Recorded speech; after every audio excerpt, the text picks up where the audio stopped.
Sunday, April 12th. Dear Mom and Dad, letter from Steve Eng to his parents. I've been studying French this afternoon since the 6 weeks exam falls on next Thursday. My English test occurs the Monday following, so I'm halfway through since sociology and history are behind me. History I took Friday with 3 hours sleep. We studied by a tape recorder, i.e., I or someone else would read notes into the thing, and then it would be all played back as we sat listening in the dark. I feel it was enormously effective. After we had mastered the material which would give us some depth in the face of any possible questions, we prepared for specific ones. Having secured last year's test, we prepared the answers, recorded them, and played them several times. It may have worked. Don't be hard on Steve, since I have not mailed him his camera or miscellaneous clothing, etc., which he has left behind him. However, it looks like I'll need more than my present luggage to transport the quantity of junk I have accumulated. I do not yet know the detail for a second year at this place beyond the necessity of a sponsor somewhere in Europe. Have you considered the Millers in Frankfurt?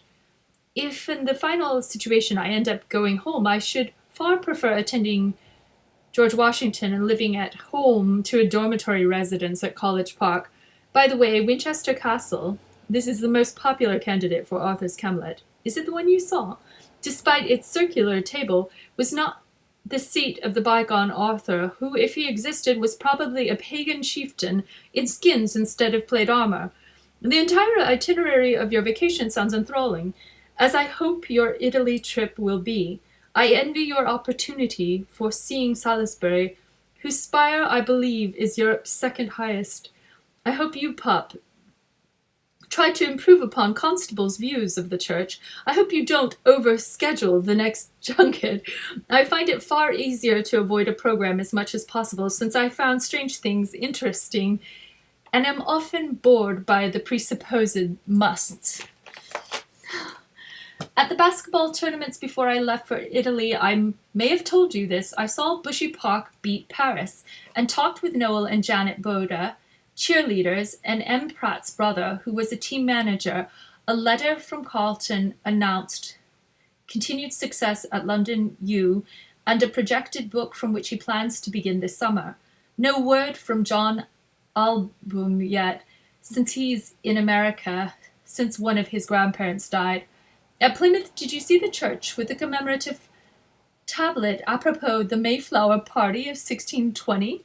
Be sure and walk Venice by foot, if you're allowed, and spend time at the Piazza San Marco.